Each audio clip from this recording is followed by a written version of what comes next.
ابن ناتور ایلیا کا حاکم ہرکل کا مصاحب اور شام کے نصارہ کا لاٹ پادری بیان کرتا ہے، اگر کسی خدا کا وجود ہوتا تو اس کا وجود میرے لیے سورج چاند کی طرح واضح ہونا چاہیے تھا۔ بسم اللہ الرحمن الرحیم۔ اکثر ملحدین یہ کہتے ہوئے نظر آتے ہیں اگر اللہ کی ذات ہے تو وہ ہمارے سامنے کیوں نہیں آتا؟ سورج چاند تو خود چیخ چیخ کر یہ کہہ رہے ہیں کہ ہمیں کسی نے بنایا ہے اور ہم کسی کے بنائے بغیر نہیں بن سکتے، اور اگر اللہ تعالیٰ والدین کی طرح سامنے آ جاتا تو کسی بھی انسان کے پاس یہ اختیار نہ رہتا کہ کوئی انسان اللہ تعالیٰ کی ذات کا انکار کر سکے، اور انسان کی زندگی جو کہ ایک امتحان ہے وہ بالکل بے معنی ہو کر رہ جاتا۔ اللہ تعالیٰ کی نشانیاں اتنی واضح ہیں، کوئی بھی ذی شعور شخص بھی انکار نہیں کر سکتا کہ سورج چاند ستارے اور پوری کی پوری کہکشائیں خود سے معرض وجود میں آ سکتی ہیں۔ تو اس کا جواب قرآن پاک میں اللہ تبارک و تعالیٰ نے دیا۔ ہم چند ایک مثالوں سے اس بات کو سمجھیں گے۔ اللہ تعالیٰ نے اس کا جواب 1400 سال پہلے دے دیا ہے۔ سورۃ یونس کی آیت نمبر 99 کے اندر اللہ تبارک و تعالیٰ نے فرمایا، اگر تمہارا رب چاہتا تو زمین میں جتنے بھی لوگ ہیں سب کے سب ایمان لے آتے، تو کیا تم لوگوں پر زبردستی کرو گے کہ یہاں تک کہ وہ مومن ہو جائیں؟ اور سورۃ الانعام کی آیت نمبر 111 کے اندر اللہ تبارک و تعالیٰ نے کافروں کی ایک ہٹ درمی کے بارے میں بتایا کہ جو لوگ اللہ تعالیٰ کی ذات کا انکار کرتے ہیں، یہاں پر اللہ تعالیٰ نے ان کا باقاعدہ ذکر فرمایا، وہ معجزات اور اللہ تعالیٰ کی نشانیاں دیکھنے کے باوجود ایمان نہیں لائیں گے، اور اس کا تذکرہ اللہ تعالیٰ نے اس طرح فرمایا، اور اگر ہم ان کی طرف فرشتے اتار دیتے اور ان سے مردے باتیں کرتے اور ہم ہر چیز کو ان کے سامنے لا کر کھڑا کر دیتے، تب بھی یہ لوگ ایمان لانے والے نہیں تھے، مگر یہ کہ اللہ ہی چاہے۔ ان میں اکثر لوگ جہالت کی باتیں کرتے ہیں۔ اگر کوئی شخص آج یہ آیت پڑھے گا تو اس کو پتہ چلے گا اللہ تعالیٰ نے کس طرح قرآن پاک میں ملحدین کا تذکرہ کیا ہے۔ جس نے حق کو تسلیم کرنا ہوتا ہے وہ کر لیتا ہے، اور جس شخص نے حق کو تسلیم نہ کرنا ہو اس شخص کے سامنے چاہے تمام نشانیاں کھل جائیں تب بھی وہ شخص ایمان نہیں لائے گا۔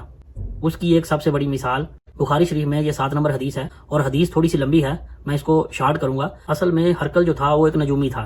ابن ناتور ایلیا کا حاکم ہرکل کا مصاحب اور شام کے نصارہ کا لاٹ پادری بیان کرتا ہے کہ جب ہرکل ایلیا آیا کہ ہرکل ایک دن صبح کو پریشان اٹھا تو اس کے درباریوں نے دریافت کیا کہ کیا آج ہم آپ کی اس حالت کو بدلا ہوا پاتے ہیں، اس کی کیا وجہ ہے؟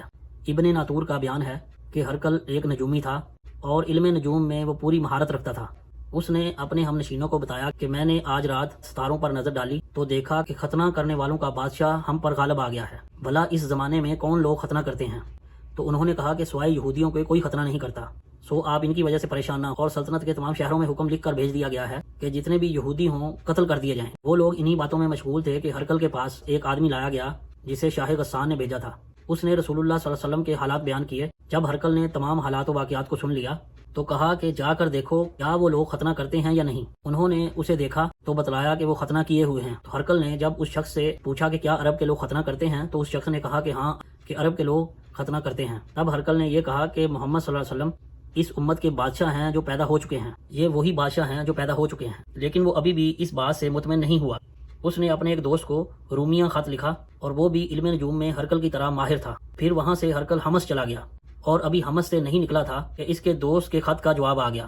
اس کی رائے بھی حضور صلی اللہ علیہ وسلم کے ظہور کے بارے میں ہرکل کے موافق تھی کہ محمد صلی اللہ علیہ وسلم واقعی اللہ تعالیٰ کے پیغمبر ہیں۔ جب اس کو یہ بات کنفرم ہو گئی کہ محمد رسول اللہ صلی اللہ علیہ وسلم ہی اللہ کے رسول ہیں، تو اس نے روم کے بڑے بڑے آدمیوں کو اپنے دربار میں بلایا اور ان کے سامنے اس دعوت کو رکھا، تو وہ لوگ اس دعوت سے بھاگے۔ ہرکل نے اندر سے دروازوں کو بند کروایا ہوا تھا، تو اس نے تمام لوگوں کو واپس بلایا اور کہا کہ دیکھو یہ تمہاری آزمائش تھی کہ کیا تم اپنے دین سے پھرتے ہو یا نہیں۔ اور ہرکل اس بات کا اعتراف کر چکا تھا کہ محمد صلی اللہ علیہ وسلم اللہ کے رسول ہیں، لیکن وہ اس ڈر سے ایمان نہیں لایا تھا کہ لوگ اس کے مخالف ہو جائیں گے۔ جب اس نے لوگوں سے یہ کہا کہ میں تمہارا ایمان چیک کر رہا تھا تو لوگ اس کے سامنے سجدے میں گر گئے۔ لوگوں کی بغاوت کے ڈر سے ہرکل ایمان نہیں لایا تھا۔ اور آج کے ملحدین کی مثال بھی ایسے ہی ہے کہ وہ اپنے نفس کی وجہ سے اللہ کے رسول صلی اللہ علیہ وسلم کی دعوت کو رد کر دیتے ہیں، حالانکہ اللہ تعالیٰ نے ان کو ان کی ذات کے لیے مکمل اختیار دیا ہے، چاہے تو وہ ہدایت پر آئیں اور چاہے وہ ہدایت کو ٹھکرا دیں۔ اللہ تعالیٰ نے ان کو دونوں آپشن دیے ہیں، چاہے تو وہ قبول کریں، لا اکراہ فی الدین، کہ دین میں کوئی جبر نہیں ہے، اگر کوئی آدمی دین میں آنا چاہے تو آ جائے، اور اگر کوئی اس کا انکار کرے اللہ تبارک و تعالیٰ نے اس کے لیے پھر آخرت میں عذاب تیار کر رکھا ہے۔ ڈاکٹر فراز اور ان جیسے ملحدین نے قرآن پاک کو بھی ایک دفعہ سمجھ کر نہیں پڑھا ہوتا۔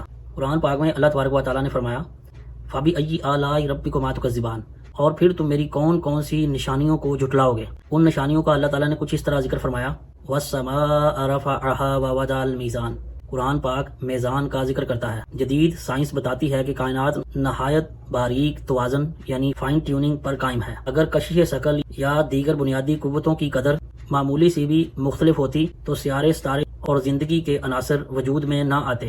اور پھر اللہ تبارک و تعالیٰ نے فرمایا کل من علیہا فان، یعنی ہر چیز کو فنا ہونا ہے۔ اور سائنس بھی اس بات کو مانتی ہے کہ ستارے اور سیارے اور کائنات کے تمام مادی اجسام دائمی نہیں ہیں، اور قرآن پاک اس حقیقت کو ایک روحانی اور اعتقادی تناظر میں بیان کرتا ہے۔